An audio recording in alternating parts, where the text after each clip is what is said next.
Welcome to Taoist Secrets, The Great Awakening, a podcast by practicing disciples of Taoism at the Temple of Original Simplicity.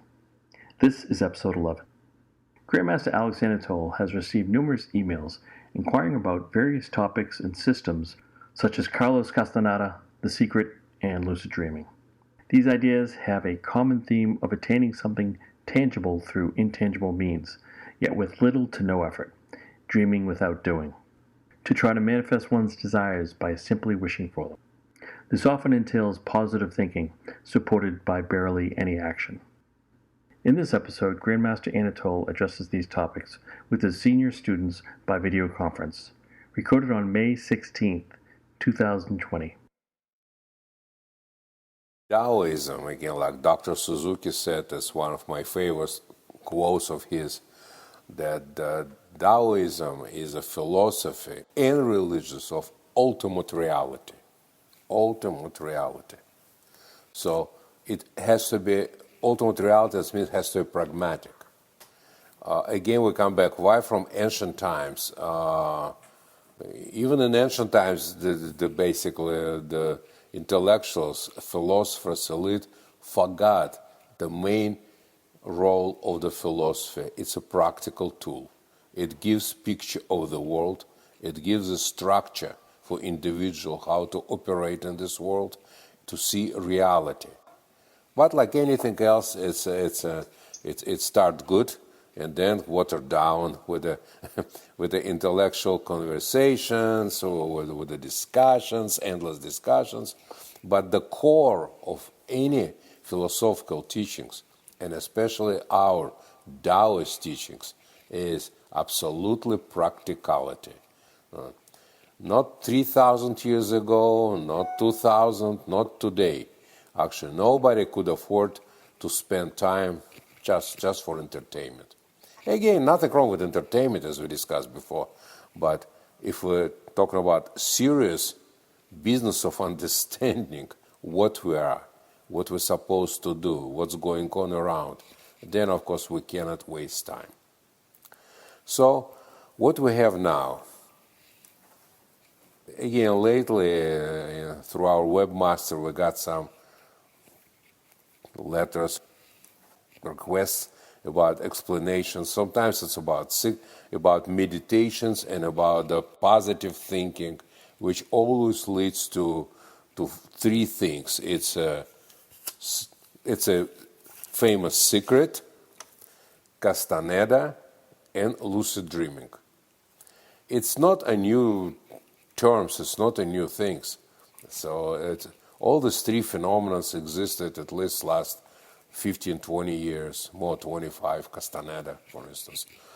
Secret is a little bit new things, but they all have something in common. What is in common?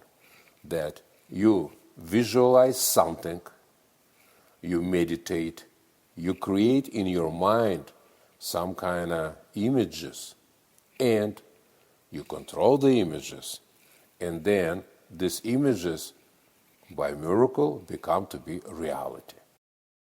So again, I visualize the great car, and then great car, some kind of materialize in front of my doors. So from immaterial, becoming to be material. Mm-hmm. Then we'll touch all the things together, and so coming back with actual terminology, positive thinking. All over the world, it's especially in our good old USA, when economical situation was so good, people could afford to have some kind of intellectual conversations, discussions, whatever. So terminology, positive and negative. If we'll say laconically, positive, if you think positive, everything will be fine. You think positive, you got positive result. You think negative, you got negative result. So that's a general idea. Is this correct or not? What do you think, David? Well, it's a funny thing that positive thinking, just the notion that if I think positive, lovely, beautiful thoughts, that positive, lovely, beautiful things will automatically result is, of course, ridiculous, because all I'm doing is I'm sitting and thinking. I'm not taking any action at all. And we've tried very hard to stress the difference between positive thinking and positive doing, if you will. That if positive thinking is limited to saying, okay, here is something I would like that I don't currently have. Here's something that I would like to have. Here's something that I think would be good for me. Here's something that I'd like to add to my life. And that causes me to say, all right, what actions should I take to get this thing, whatever it is? And then I take those actions. Okay, that's fine. But it gets taken off into madness practically when you stop at the point where you say, well, I've thought about the positive thing and I'm going to think about it really, really hard. And that will be enough. That will cause it to magically appear. The funny thing is that this is just a distortion of a notion that the idea of positive thinking in the sense of trying to think better of yourself or trying to improve your situation or to remind yourself to improve your situation isn't such a bad thing. It keeps you focused on your goals if you have them. And we tend to believe what we hear, even if we hear it from ourselves. And so if I say that I'm going to exercise and I'm going to look good, well, if that translates into action of me exercising and looking better, well, that's good. But the notion that if I just say I'm going to look good and I don't do anything, well, no, I'm probably not going to look any different. No, that's absolutely correct. Like you said, if someone 300 pounds overweight and can't even move and visualize himself wherever, like a young Schwarzenegger, and very hard, and that actually he's moving biceps, triceps, everything is great. So how come opening the eyes and getting out from the super meditative stage, still 300 pounds of margarine? So that it still doesn't work. So my question is again, how even semi-intelligent people can really follow the idea from some kind of immaterial thoughts become some material object. So now we'll come back to Sammy. Sam will explain to us a little bit about the lucid dreaming, because in his young years, it looks like he was very involved. So enlighten us, please, Sam. Okay, so the idea behind lucid dreaming, this is something I did in my teenage years. So the entire idea behind it is different from normal dreaming, where when you're in a normal dream, you're not aware that you're dreaming, and whatever the dream logic is, you just go with it. So no matter how nonsensical it is, the idea behind lucid dreaming is that you bring your current conscious awareness to the fact that you are dreaming. So basically, you're in a dream, then you consciously realize you're in a dream, and then from there, the idea is that you can then take that conscious awareness and then exert control over that dream. So that's basically the idea. Mm-hmm. And, okay, let's presume, bad word, but let's presume. Let's presume you already have a control over that. Where's the next step? All I'm worried about materialization of those dreams. Materialization, as far as I'm aware, there's no next step to taking it to the physical world. It's strictly in your own head. And even if it's in your own head, you're not spending any time in reality. You're not actually devoting your time and energy to reality or accomplishing anything in reality. So even if you actually attained complete control of your dream and you were able to enjoy this great entertainment every single night, you're not actually improving your life in any way. So what is the benefits and why it was so popular, the Castaneda, the secrets, lucid dreaming? Richard, you explain to us, please. We spoke a little bit about the mortal perspective, the fact that all mortals have a subjective viewpoint, and this subjective viewpoint is made up of their opinions, their internal values, their internal biases. But that subjective viewpoint is internal to them.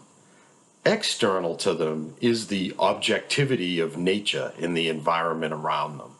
And I guess really the confusing aspect of this from the Taoist perspective is how any one mortal's subjective internal viewpoint could affect the objectivity of the world, the objectivity of nature. Basically, what we're saying is that the mortal can think and it can manifest in reality. And this is really taking the role of God or the gods. The idea that my mortal subjective will can manifest in reality as a true phenomenon. We spoke about the fact that the mortal subjective view is very limited and finite, and the objectivity of the Tao in nature is limitless. And the idea of bringing a limited concept and understanding to control the limitless or to manifest in the limitless it just doesn't make sense.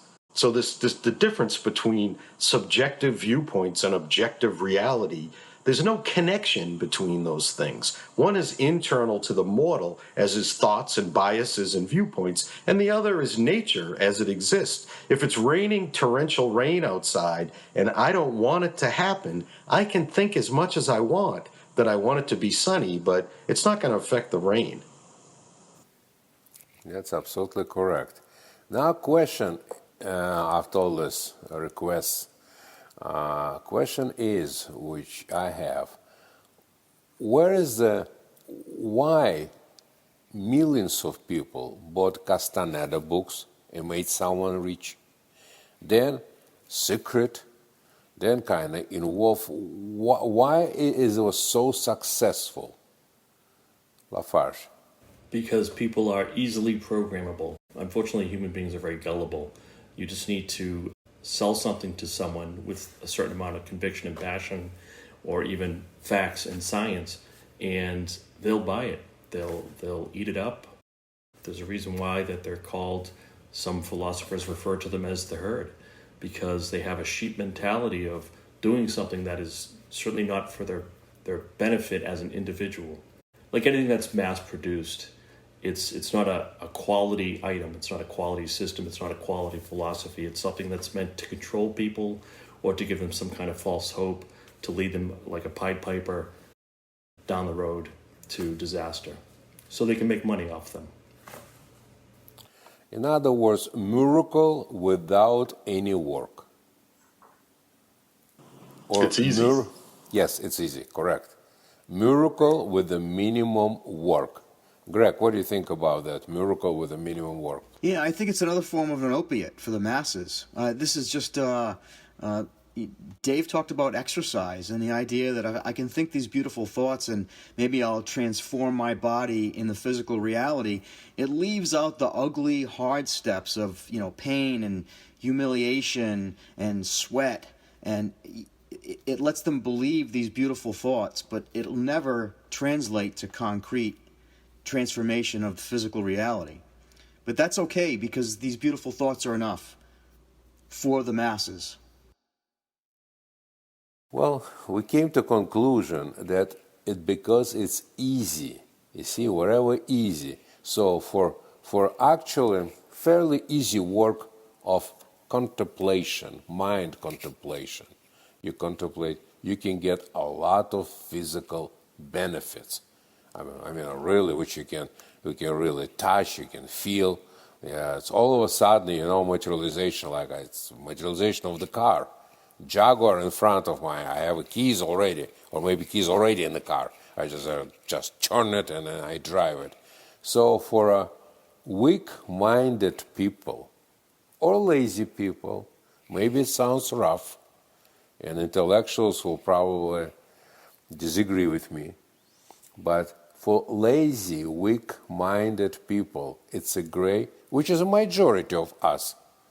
It's you remember Bernard Shaw said that 95% of people do not think. They're rather die than to think. Other 2.5% think they're thinking, and only 2% may be thinking. So Bernard Shaw is absolutely correct. And so then we'll come back to the blind faith.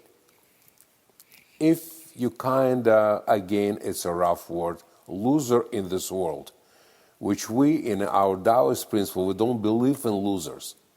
Losers just people who don't understand their place in a reality. That's the loser. That's how I explain loser. It's not how much money people makes or what the position have. No. The loser is someone who really doesn't feel adequate in a position when he's beginning to be.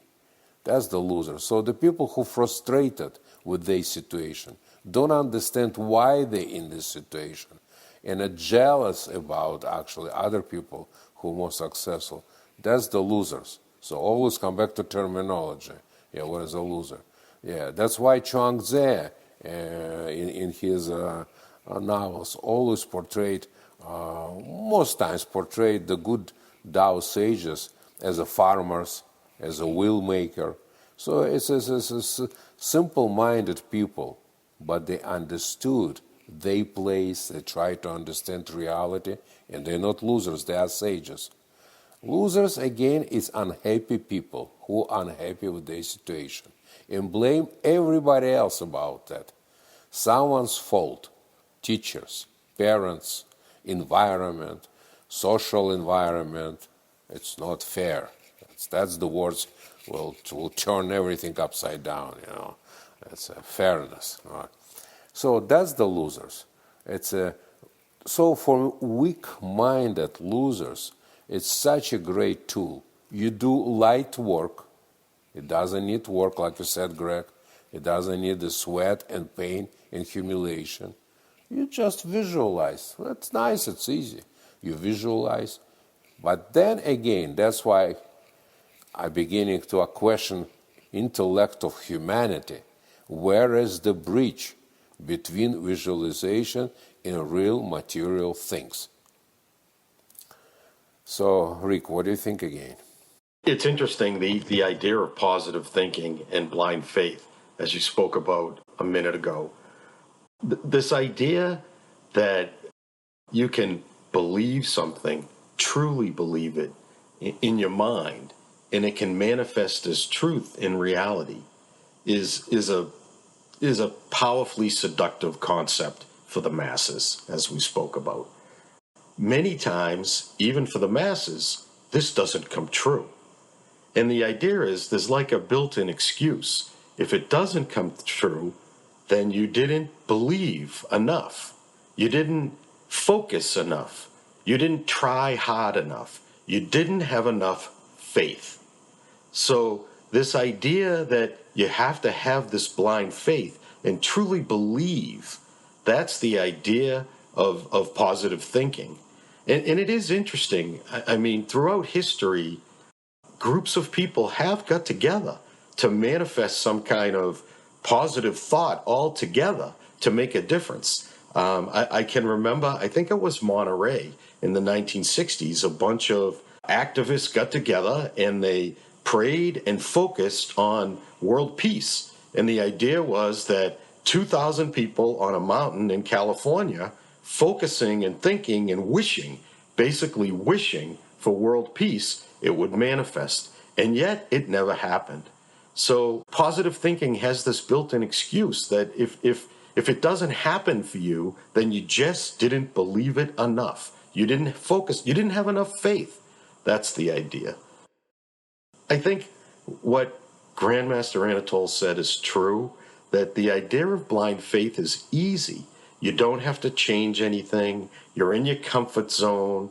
You just believe and you have this faith. You don't ask any questions. There's no doubt. There's no questions. You're absolutely sure that it will happen. So it's basically easy. It involves this idea of being in your comfort zone. We know as people, if you truly want to change something about yourself, you have to get out of your comfort zone. And that's very hard for people to do. And it has to involve aggressive action and thought, some kind of physical manifestation in your life to change. Things won't change without some kind of action.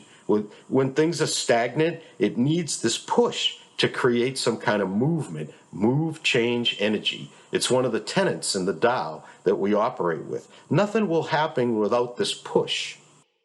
Sam, what do you want to say? So I wanted to build on what Ricky was saying. The other pillar of some of these techniques that people are attracted to is visualization. Because while Rick just brought up the fact that if you don't get what you want, you simply didn't believe enough, the idea behind adding lucid dreaming or other visualization techniques to this is you didn't visualize it well enough, or you didn't see it well enough in your head. So we simply have to increase your imagination, and if you can see it in your head, then it will manifest in reality. And it's really the same idea. You're still doing something in your head. Dreaming without doing, that's a fatal. That just cannot be. Even come back to blind faith, for instance. Why blind faith? Why it's so much really inserted in the heads of the common person? Because it's easy. I believe, and that's it. And for the person, easy even to die for these beliefs, because it is easy. Again, like Bernard Shaw says, start to think, oh, no. I'd rather die than to think. Yeah, to doubt blind faith, that it's requests a lot of intellect, hard work, and it becomes a problem, mental problem. Blind faith, terrific. So the secret, the Castaneda, they give you an idea. Then actually people used to call and complain that they meditate, they visualize, and nothing happening. And exactly like Sam said, answer was, you don't do it hard enough. You're not focused enough. You don't have faith enough. So then a few years later, the same people was very upset because they tried so hard. Didn't work again. So we come back to the same idea. Get something for nothing. Well, of course, to close your eyes, visualize that is terrific. It's much harder than to go some kind of, to try to make a career, try to get a profession. It's like Greg said, you have to deal with humiliation, you have to deal with the colleagues, with the people around. So it's not easy. Much easier to close your eyes, visualize, lucid dreaming again. It's still, if I kind of beginning to grasp the idea of Castaneda and an idea of secret, all right, at least I disagree. It's totally ridiculous, ludicrous concept, but at least I understand the concept. You close your eyes, you visualize it so hard, well, then somehow getting materialization. Lucid dreaming, even if we're in control of this, so what's the next step? That's like a cliff. That's what it is. So anyway, Lafarge, what do you want to say, please? This positive thinking, it's like ice cream to people too. It just tastes so good, it's sugary, it makes them feel good, because negative thoughts, people want to avoid them. The great saying from the book, true words are not fine-sounding words are not true.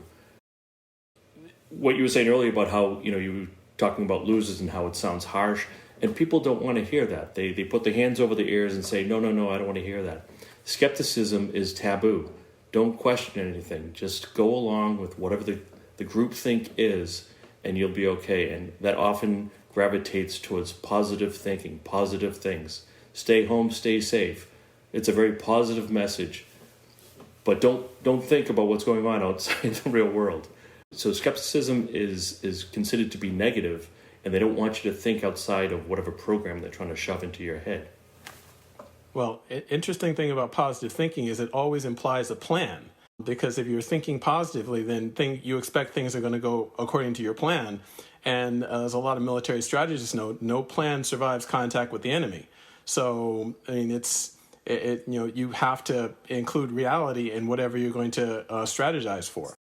Yeah, that's correct, Sam. The whole thing about positive, so I'll come back again. We make a little circle.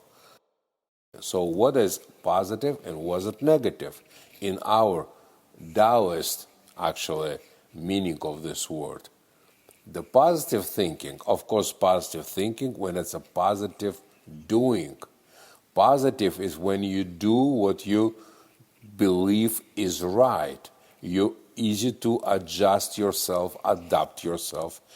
The person declare war on yourself, on our laziness, on our cheapness, and our rigid thinking. That's the most important thing. We're all very rigid. After 8-9 years old, the psychologist said we cemented. So now we come back, we'll touch again about programming. Yeah, but we'll talk about it a little bit later. So the positive thinking, it's no matter how hard our path is, we still go on a path. Sometimes we knock down. In the positive thinking, I get up and I'll fight. It's like doctors say, fight with your disease. Fight with your disease. I want to fight with this. Yeah, then mental attitude goes to the practical. I'm not going to lay down in bed. I'll try to get up. If I can't get up, at least I'll move my limbs. I'll do something. That fight with disease. In the modern society, the word fight is a bad word. No. Nobody fights, We'll negotiate, we'll discuss. We're rational human beings. It's another fairy tale. And that's what basically what's going on. So positive is a true warrior in this world. And look at the nature. Look how antelope running from the tiger, running from the lion, from the predator. Now it's a real fighter. Runs as fast as it can. You see, do the best. Definitely positive thinking. I want to get out from this tiger. Yeah, as fast as I can, but I have to do something. So, in our Taoist meaning of the word, positive thinking man is a man who follows his path no matter what, and anticipate difficulties, a difficult situation a lot of times, most times, and anticipate up and downs, and anticipate, sometimes, like I said, life will knock you down, but you get up again, because positive thinking, I have to do that. I'll do that. Fight with disease. Fight with yourself. It's with declaring war. It's like teacher said. You have to declare war to yourself. It's Chekhov, is a Russian writer. He said, every morning I'm destroying myself a bidla. That's mean bidla. It's basically like stupid animal. That's what it is. Every morning we get up. So that's the positive thinking. And negative thinking, that's negative. You're weak, you accept it. Oh, things not good, what can I do? Oh my God. No, that's what's happened. So negative thinking almost always goes to the blaming someone in someone's failure. Like I said again, it's usually the school, the social structure, bad friends, bad environment. Of course, and the parents didn't pay attention, or my father didn't love me, and my mother didn't pay attention to me, and my sister really hated me, and my brother actually despised my intellect, or whatever it is. It's a million excuses for negative. Again, what is it? Easy. It's easy. So now we come back to terminology. Again, what is positive? What is negative? In our Taoist meaning, positive is an active person who still, no matter what, who doesn't expect that everything will be hunky-dory, actually. Expect difficulties. Expect actually failure, yes, not always. But then got to get up and continue and do it. At least do your best. Like fighting with disease. You see, the word fight with disease. Fight for your loved one. Fight for your actual livelihood. Everything is involved aggressive fighting. Like Ricky said, it's absolutely correct. Yeah, and negative, well, a negative is blaming someone or something. Mr. Wright, what do you think? You want to edit something, I feel. Yes, well, I was. This is just a sort of a small humorous point, but I was reminded of a little vignette from a comedy show one time where one of the characters who generally had a very negative attitude said, well, I took one of those positive thinking courses one time, but I knew it wouldn't do any good, and it didn't. And I thought that sums it up really pretty well, that if you can easily program yourself to be very negative, to assume that nothing you do will work, and then, as you say, perfect excuse for not accomplishing anything and not changing anything. True. So unfortunately, we come back to conclusion that all these great authors of The Secret, Castaneda, it's basically charlatans who abusing the beliefs of simple-minded people, takes their money, and the worst of all, give them a false hope. That's what it is. False hope. And of course, the person who really not successful in life, again, loser, and we, again, terminology, we figure out what is a loser. Person who is not happy with his situation, his life. Try to improve it. Follow social standards. And social standards, again, it's a huge house, it's 5 cars, 6 kids, whatever it is, 2 golden retrievers, etc., etc. I'm slightly exaggerated. Yeah. And it's not easy to get it. And look, you can get all those things by just lucid dreaming. You know, you just thinking positive. Just think positive. You'll get it all. It didn't say exactly how, but somehow it will come. It's a very vague idea how. That's my major question, how. But somehow it will arrive on your doorsteps. For clarification, so for a Taoist, positive thinking is we have to maintain a clear vision of our path, and then we have to fight every day against the forces that keep us from proceeding toward that path. The determination is required to proceed along the path. The negative thoughts are the things that pull us in the other direction, correct? So laziness or complacency or social standards kind of water down our determination and our fight. Is that pretty much true for us? You're absolutely correct. That's right. It's clear. Thank you. It's absolutely correct. That's what it is. Yeah, and it's good we finally discuss it because, again, general idea that's over the years of teaching. Actually, I'm very happy to see you, all my disciples, all of you here, more than over 30 years in our Temple of Original Simplicity. Yeah, and you're still here, you're still interested, and you're still excited about the teachings, and this is fantastic. Yeah, it's actually the best proof that something right is going on in our Center of Traditional Taoist Studies, Temple of Original Simplicity. If people still here and still excited. That's about this is 3 things: lucid dreaming, secret, Castaneda. Peter, you want to add something?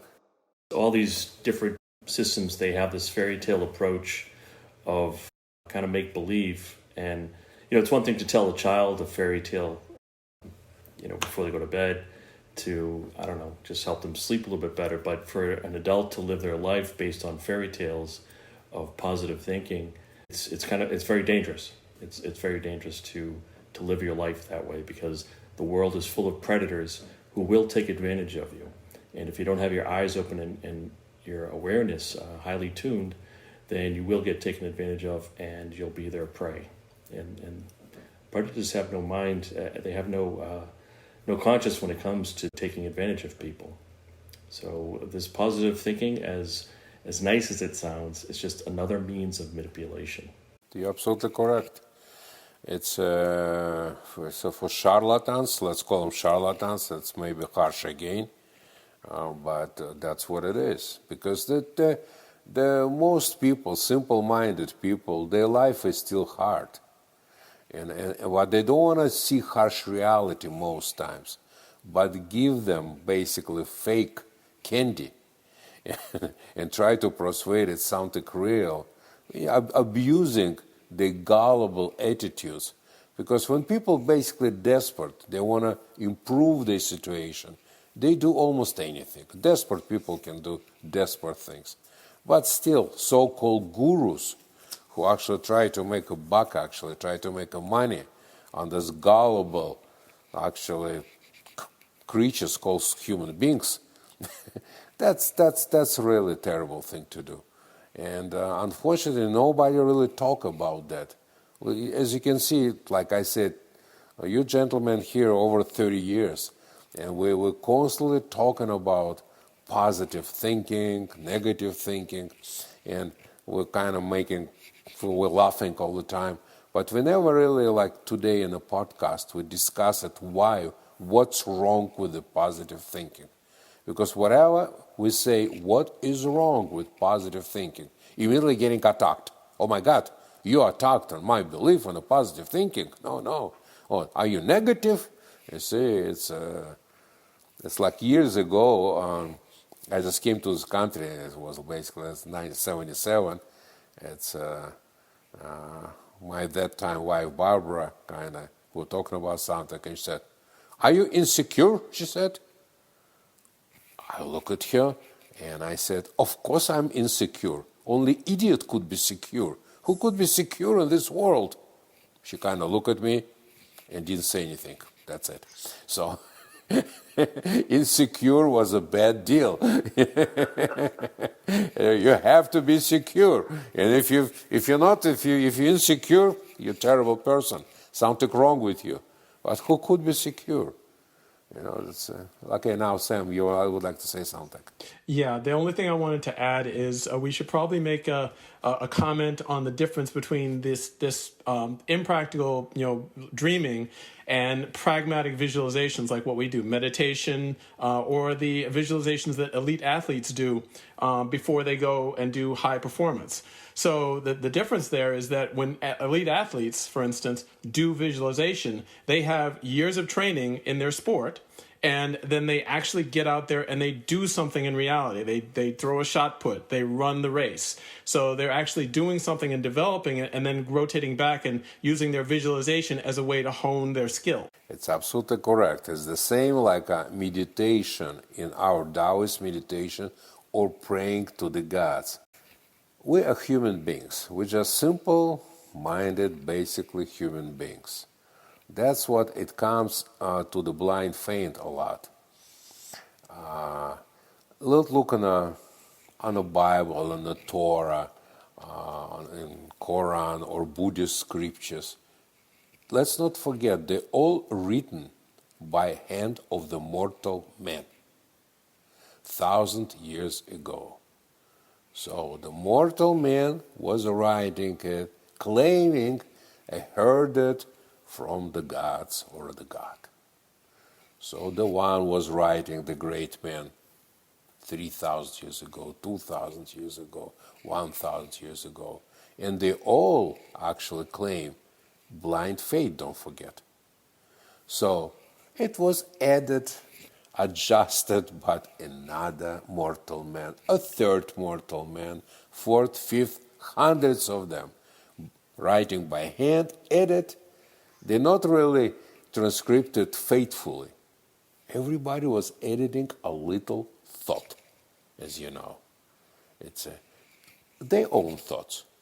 So what we got in the end, we got really some kind of contemplation of the material written by mortal man. And now, that's the sages, social sages, require us to believe blindly what written in a mortal man. Let's say I'm quite skeptical Taoist man, that's what we should be. Doubting Tom is basically our hero. Taoist hero is doubting Tom. So if any of this actually the prophets exist, I doubt what in any written word. You see, if I'm sitting right here in front of you, and all of a sudden will come image of some kind of super sage, and in a ride, in the air he'll ride some kind of by fire, believe. I'll believe. I was scared to death, but I'll believe after that. Because something arrived from the heavens and pointed at me and said, "Do you believer?" I said, yes, of course now I'm a believer. The problem is, again, we heard many stories that somewhere Holy Mary came and then another spirit came. It's all stories. I absolutely will have blind faith when I'll see any manifestation of this myself not by something what written by mortal man. I hope it will arrive one day. Hope.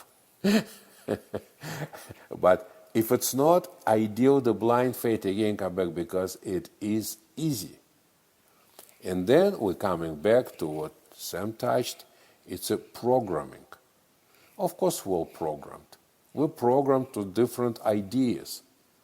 You see, the Adolf Hitler, for like 15 years, could reprogram the whole nation. From 1917 in Russia, become to the Soviet Union, they totally reprogrammed for 85, every 88 years. The whole population was reprogrammed again. God doesn't exist, atheism is flourishing. You see, no gods, it's we are the gods, we were the controllers of the world, and the communist is as a moving force. Then all of a sudden, 1990, again, so the elite decided to change the rules.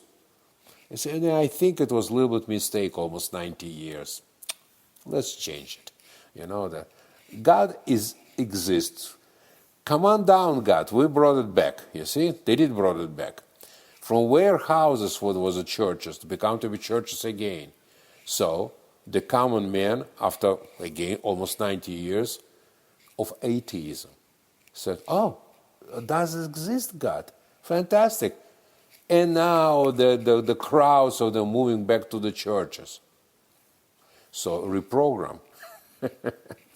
Question is again, can person reprogram himself? Answer is absolutely not. Because if I'm programmed, and I'm in program, how do I know that my program is wrong? Yes, once in a blue moon there is a brilliant person, brilliant man, can kind of figure out. That's like winning lottery. Who's winning lottery? One of the millions. So I presume, again, bad word, but we have to use it sometimes. I presume once in a while some brilliant individual, after contemplation, will think, well, I'm programmed, and this program is not good for me as an individual. But it's very rare. It's like in a fairy tale, Hans Christian Andersen, the little kid pointed and say, "Emperor is naked." Somebody have to point it. Only after that could be, again, chance to reprogram. Again, unless person can give up the blind faith or have actually open-minded to do something for reprogramming. Rick, what would you like to say? The idea that you're programmed by your environment, people, because they grew up in that environment and they live in that environment, there's no way for them to know anything else. So they don't realize that they're programmed because that's the norm that they were born into. That's the values that they learned as a young adult. And that's the society that they live in. It's the only thing that they know. It is interesting. I was just thinking as you were speaking about programming, and the computer program, someone externally programs this. No computer program can reprogram itself. A computer program runs under a certain set of constraints. That's the program. But then an external influence has to reprogram that program. It can't reprogram itself. So it's just a simple analogy, but even in the high-tech world that we live in today, programs don't reprogram themselves. That has to be done by an outside influence. It's absolutely correct. What do you think about reprogramming, David? Well, even people, as you say, sometimes people do reprogram themselves, but I'm going along with Rick here saying that there has to be an external stimulus, that most people are immune to being reprogrammed. They'll take the faith of their fathers or whatever it is they believe, and they really would rather die than change it. Now, every once in a while, you will meet or run across an exceptional individual who will say, you know, I think my original programming is wrong because somebody came along and showed me something that shows that it doesn't match what I'm seeing in reality. So I'm going to try something different. Very few people can do this. And sometimes they even do it more than once, but that's exceptionally rare. Reprogramming should be done, like both of you guys said, from outside force somehow. And then again, it takes very sharp intellect to try to figure out what is the programming. It's a certain set of values which transferring from the elite now through social sages. Social sages? Who represent those values, let's say professors in universities. It's, again, professors of ethics, philosophy, behavior, whatever. They all represent the values when actually social structure forced them to do. Then clergy, again, the church. Now it's a TV. It's an unbelievable channel of communication, incredibly strong. It's a TV, it's a movies, then come back actually to the magazines, radio shows. It's as you can see, sometimes they discuss some kind of softly think whatever it is, but it's idea of the program of that's been certain values is very sharp. That's it. So probably the certain values which inserted in a common man, again through the TV, repeating, I'm not going to repeat this, mass communication channels, probably those set of values terrific for control of the masses. So they will continue to do it. And masses, again, like we said, they accept it because that's what it is. You program. Like Richard said, it's a controlled, and it's a program in computer. Someone has to reprogram it. But the question is, again, some kind of brilliant individual should say, it's a set of values which actually inserted in me from every channel of communication. Everybody say, this is good for you. Is it good for me, or is it good for someone who plugging this set of values in me? But that's already, even this thought very simple, not that simple. So then next step is, this set of values good for social structure or for individual? Does it contradict values of individual? Do they go together, values of controller, let's put it, and recipient? Well, those questions, again, it's a serious questions. Most likely, values of individuals totally in reverse with values of controller. But to understand it, even to think about, it's a sin to think that way. Yeah, who is the sinner? How dare he think that way? Even it's very simple syllogism. It's not easy to think. What do you think, Mr. Lafarge? You hit the nail on the head with the word contradiction. I was thinking about how a person is programmed, but they're looking at their life as it's manifesting, and it's the reality that they're seeing is contradicting the program that's been instilled by whatever forces. And those are probably the few rare individuals who are able to kind of think outside the box and start to ask the question, why? Why am I doing this? As opposed to some people who may see those contradictions and they just explain them away. Or they don't want to look at them because they're ugly or they're harsh to think about. They don't want to use the brain power to think about them. But the contradiction in reality is what will give the opportunity to wake someone up, possibly. And if they're fortunate enough to think about it and maybe find a venue to get this reprogramming or get the scent of the soup, then they have a possibility or a chance. Mm-hmm. David, you want to say something? Well, I thought one of the things you said a few minutes ago inadvertently has two meanings, but you said certain values, that people have certain values.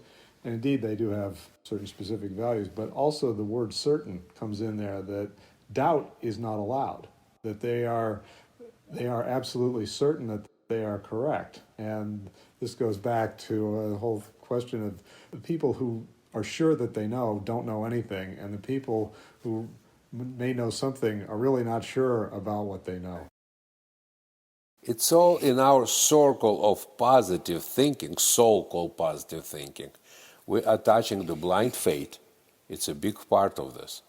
Well, you read the Secret, and somebody wrote it. Probably the wise man wrote this. So I do believe it. Plus, it sounds so logical and easy. I concentrate, and that's it. Now, come back to our Taoist, actually, meditation and communication with the Taoist spirits.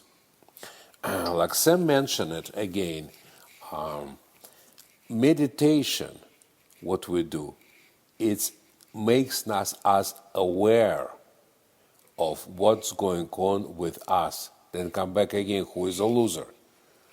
The loser is not the guy who doesn't have money to two Rolls Royces and etc. Loser is a person, in our Taoist terminology, who got lost in a jungle of social structure, who really blaming everybody and anything that in his unhappy life, who cannot really figure out what's going on, who in a dead end of the desires and inability to do something, because information what this person got is unrealistically wrong. That's what it is. So when we do meditation, we communicating with spirits, with our. That's what in shamanism shamans do for thousands of years. Shaman go to meditation stage, communicate with the spirit, getting practical advice, come back again, and then doing something. That's the whole thing. You see, in the reality of even ancient Chinese shamanism, or South American shamanism, African shamanism, Siberian shamanism, shamans doesn't go to trance, then fly, and just come back and say, hey, I had a good time, that's it, It was very relaxing. No, it's always some kind of pragmatic aspect of that. So either person's sick, and spirits say, well, take this herb, do this, do that, or say, no, person's sick, this is it, his time to go. That's it, clear. It's all clear idea goes to the some kind of action. That's what it is. It's always come back again to so-called positive thinking, where it's positive doing. So when we actually do meditate, we're meeting our spirits, and our spirits clear our mind and actually clear our actions. That's what it is. Or we have some problems, we have a question, we ask the spirit, and then in a day, 2, 3, it comes answer. And as you all experience, answer is correct most times. Most times, always actually. Yeah. So when we go pray to our deities and spirits in our temple, what we pray? We pray actually for how to do, give us for health, give us the advice general. We're not asking for anything concrete, but we basically, sometimes it's kind of getting closer to whatever, but we're asking for advice of the higher energy. We're trying, if our frequency is correct, if we do it, so we're communicating with supreme power. It's a big difference if you're reading something what was written by mortal man. We're communicating with supreme power. And if our frequency correct, supreme power, look at us, on a little worms, actually, who trying somehow improve their lives, and they give it the advice. But then, then we have to do something. That's the whole thing. And that's our positive thinking. That's means positive. We got positive advice, positive thinking, and then we do positive doing. That's what it is. And that's the big difference. All communication, the shamanistic communication with spirits, practical doing, communication with actually with the praying to the spirits. Please, the Great Spirit, give us advice. Burning magic diagrams. Magic diagram is the information which, when we burn it, we send it to the supreme power. And again, if our frequency correct, that's a different story. It's a different podcast with frequency. But again, if we on the right frequency, we get advice. But then, when we get this advice, we have to follow it. We have to do something. That's the whole thing. And that's a big difference between actually just so-called positive thinking, concentration, materialization from nothing. You see? No. You have to be doing. Years ago, you gave us this Taoist equation of thoughts give birth to speech, speech gives birth to actions, and action gives birth to destiny. So there is power. We're not saying there's no power in thoughts. In fact, there's very much power in thoughts, except the positive thinking is just taking the yin-yang and cutting out the black part and the little black dot and just leaving the white and just saying, just focus on this part of the yin-yang, which is absurd. The whole point of the yin-yang is this duality of positive and negative. But you've always told us to be careful of our thoughts because we can give ourselves the wrong message. That's why you told us over years, I don't show you mistakes because mistakes will easily program you to do the wrong thing. So you'll describe them to us, but you won't show us the mistake. Mm-hmm.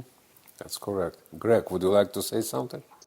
Well, the thought just occurred to me. I was thinking back to what you said about Bernard Shaw, and that only 2% of people actually think, which means this social programming works for the 98% of the people who are happy to live with their thoughts turned off. But it's extremely difficult for that 2% to remain certain that these social forces are not good for them. It's just good for society. And it seems to me that meditation is, those 2% basically need all the help they can get because they're sort of fighting, looking for guidance, because the guidance that's out there with social media and society is probably wrong. And the guidance we get through meditation is just another tool we can use to help us on our path and to avoid the negativity of society. Correct. But there's a constant struggle. Again, why declaring war on yourself? It's a struggle with we're all gullible. You see, whatever we see, the common man has this and has that. We all have the same diseases. Difference between Tao man and a common man, the Tao man fighting with own diseases. That's it. We're declaring war to ourselves. Yeah, we're also gullible, we're also cheap, we're also stupid, we also try to believe in miracle. Oh, it's easy to believe in miracle. It's so nice to believe in miracle.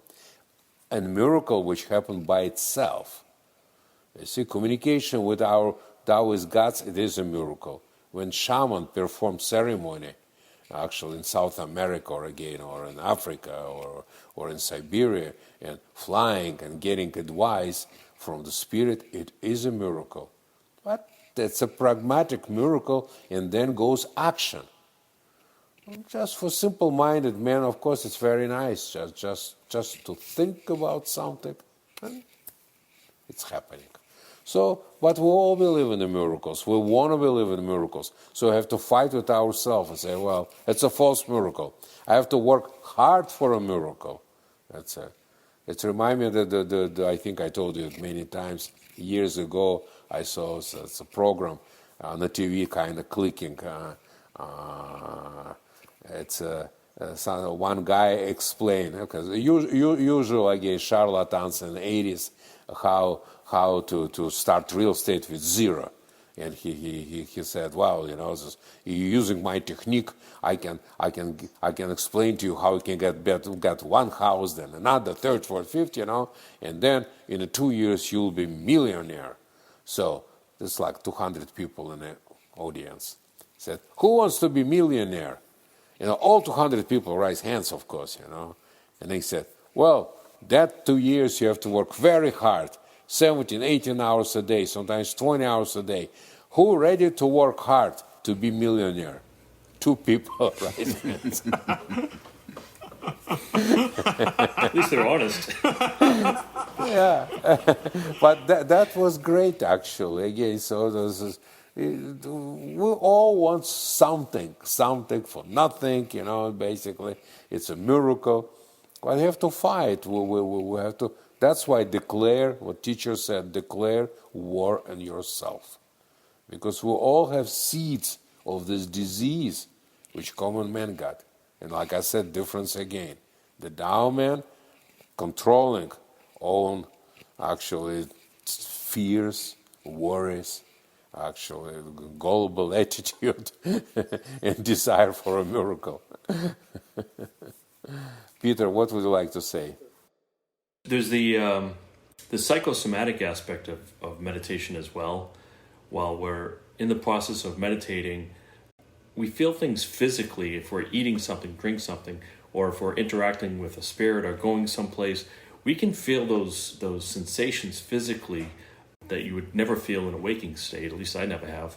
But there's that physical aspect. But also there's even scientists have been doing studies with meditation and the chromosomes, the telomeres that are attached to the chromosomes that are the protective aspect of it. The longer they are, the healthier you are and the longer you live. And the shorter, which is caused by stress and other diseases, the more unhealthy you are. But with meditation, they've been finding that there's scientific background or data that is showing that meditation can increase the life of these telomeres of your chromosomes. So there's this physical manifestation, this psychosomatic aspect. It's not positive thinking. It's actually very difficult work when you go into meditation, just like this idea of fighting. It's a lot of work to focus and visualize for an hour and to communicate and not say or do something stupid and to be aware. It's not easy. Yes, but then we're getting a result, and then getting this result, we're actually doing something. It's always an action involved from our side. Well, that's what the biggest deal. Miracle is not going to happen by itself.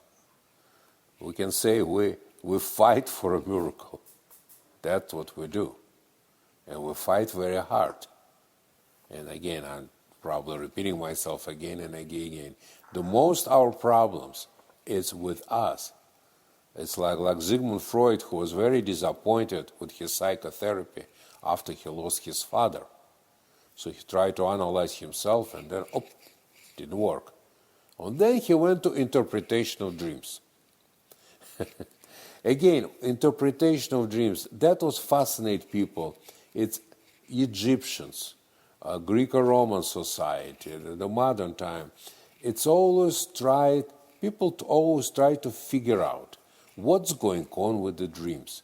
Maybe get some kind of practical, so like usually some warning of something coming, or advice. But again, it's like a broken gun. It works, doesn't work. You see, it's actually impossible. Even now, scientists actually argue with each other. What is that? It's some kind of electricity, electrons, or something else will come. We can join the arguments and discussion, But it's again, it's a bunch of intellectuals with a glass of wine sitting near a fireplace and talking about life and death. It's something which we don't really know exactly. So it's not something which cannot be explained and cannot be experienced. That's the whole thing, because the most times dreams such an absurd thing. We all know this. To make sense of this or get warning, unless always an exception. But that's not really, when a dream comes, command. That's very clear, very, very pure image come, but it's not dreaming, and tell you what to do, give you a message. It's usually when you pray to the gods, and then it's not, you're not dreaming. Actually, usually you wake up immediately with that. Yeah, it's an image, some kind of come and say, well, do this, do that, do that. That's already not dream. It's a command from supreme power. That's different. But dreaming itself, it did fascinate people from thousands of years. Yes, because it's our wandering mind always wants to find out something, which cannot be found. Because again, how limited can understand limitless? How limited human being, who fragile, who the temporary think. It's a trying to understand the way of the supreme power, high energy. That's impossible. So, but again, it's like a social drinking with the friends, discussion. What dream comes, And of course, the whole group of people over the thousands of years try to make sense of that and try to get something. But nobody, my understanding, I didn't find not only one guru who'd say, do this, do that, do that. We heard about a couple gurus, but yeah. One aspect that we haven't discussed yet is consequences. And I remember saying that you told us over years and years, watch what you wish for, you can get it. So people who want these things and they're trying to use the secret or these visualizations in order to get what they want, let's assume they got what they want. They can't really see a full aspect of how their lives are going to unfold or what's going to happen in the future. Right now, when we're doing this podcast, there's a pandemic going on. Last year, at this time, none of us would have thought this would have occurred or made any preparations for it. So even if you got what you wanted, you can't really know what's good for you. That's correct. But then another, Sam, could be consequences. Consequences of insanity, I call it. You see? If you believe so strong in a secret or some kind of lucid dreaming, or Castaneda, and you try so hard to do, and you're not getting it. Rick, what do you think will be consequences? When your internal value system clashes with what's going on around you and your experiences, then you start to get disoriented. You get depressed. You don't understand why my expectations don't go with reality. I mean, I've been taught and I've been told that these particular values will work. These particular ideas and techniques will create some kind of positive result for me. And yet when I do those things, I find that they don't work at all.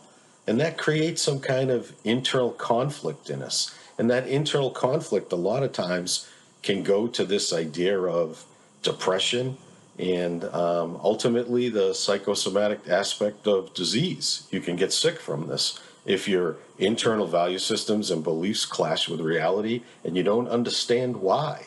You learn particular religious values, for instance, like universal brotherhood, and then, universal love and brotherhood. And then you go out in the world and you operate and you understand that those things, that you don't see them on a daily basis. You may see them with the very close people that are your cocoon, that are part of you. But for the most part, it's not universal. You don't see this idea of love and brotherhood and the fostering of each other. And this conflict with this idealism, these idealist values and reality, creates some kind of internal conflict. You can't understand why it's not working. What's wrong with me? Why isn't this working? I don't understand. That's what creates this internal conflict and basically can create this idea of depression.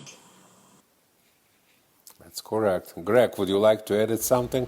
Yeah, it occurred to me this sort of feeds into this very American idea of the sky's the limit. If I think it should be able to happen. And those of us who try to ground ourselves in reality know that it's a struggle not to get what I want, but what I need.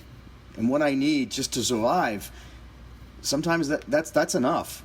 And I'm setting myself up for constant frustration and internal anger if I think that everything I want out there I should be able to get just by thinking about it, or positive thinking. It's just not. It's not. It disconnects us from reality. Yeah, it comes another. That's the great sayings. Actually, it's very deep one. Be careful what you wish, you can get it. What is the deep meaning of this? Let's say we really desire something really hard, and we got it. So why is it be careful what you wish? Because the moment we got it, we kind of got it, but it's not what I expected. That's what that's what Sam said about consequences. Correct. Even if I got something, I got it, I desire it so bad, I'm grinding my teeth, it's just, I got it, and all of a sudden, it's not what I wanted. Yes, because desires of the mind, it's a fantasy. In my fantasies, this what I wanted to get had unbelievable effect on me. And I'm really working so hard to get the image. We come back again, it's all around positive thinking. We're fighting so hard to get the image. And all of a sudden, image materialized in a reality. Somehow. I wanted again to buy the house so bad. That's my house, it's my garden, this is it. I got it all of a sudden. I worked so hard saving money, this and that. And then all of a sudden come back taxes, maintenance, there's a broken heating system, and mortgage change. And all of a sudden, it's not what I wanted. I wanted some kind of rosy picture of a little garden, and everything is good and hunky-dory. And all of a sudden, leaking roof, broken again heating system. Taxes got up, this is something else happened. Oh my God, it's not what I wanted. I wanted normal, immortal building with everything perfect. Yeah, that's just one little example. Because we desire is a fantasies. That's why it came. Be careful what you wish. Because our wish is a desire, is a fantasy. And then, when miracle happen, well, after hard work, of course, or something, and it's materialization of the dream. Wow, we see that materialization of the dream, it's not a dream. It's much worse, it's not, or different, it's not what I expected. Anyway, that's about consequences. There was a science fiction story that they made into a film called The Lathe of Heaven, where this guy had this ability to, his dreams would become reality. And throughout the story, as it progresses, he keeps trying to change things to make them better. And the more he did that, the worse things got. He wanted to solve the problem of overpopulation. And when he woke up, it turns out there was this pandemic that killed, 2/3 of the population. And every time he did something to try to change something for the better, because careful what you wish for or dream for, things would turn out even worse and worse and worse. Well, let's come back to the idea of benevolence and our limitation. Look how really fragile we are. We're mortal people. Well, we have a pandemic now, but before that we had cancers, we have heart attacks, we're very fragile, temporary thing. It's funny how I call it little worm, how little worm want to change the environment or playing the God or whatever it is. It's impossible to do. I know we spoke about this idea of the imperfect channel. And it's interesting, we're not saying that you can't evoke changes in your life. We're saying that you can't evoke a change by dreaming or wishing about it. the Taoist idea is to petition the great spirits with some kind of realistic, prayer, some realistic thing that you need in your life. It's not, I'm 5'9". I'm not praying to be 6 feet tall. That's impossible, basically. But what I'm praying is for to have clarity of mind, for instance, to be able to handle the problems in my life. So those things, it's interesting when we go to the counselor or the psychiatrist for advice, or the priest, actually, to speak with him. Or, as the Grandmaster said, you read the sacred scriptures that were written by the mortal hand. Any information that comes from a mortal via the priest or the psychiatrist is some kind of tainted mortal channel. I mean, the mortal can't understand exactly what's going on. Everything is some kind of perspective of his own. Also, the idea of pride and ostentation, the idea of manipulation of people and to trying to get them to do something, their own self-interest play into this advice. When you petition the great Taoist spirits, there is no mortal manipulation. There's no pride. It's not a tainted channel. It's pure. It's from the supreme power, from the cosmic intellect. There is no mortal tainted pride. There is no mortal tainted manipulations with those messages. And that's why it's so important to solicit the great spirits and to communicate with them to get advice in your life, and not to, take the advice of the mortal as this gospel, basically. No, that's true. That's true. That's very good. Very good, Master Perpoka. That's good. Thank you for listening to Taoist Secrets, The Great Awakening.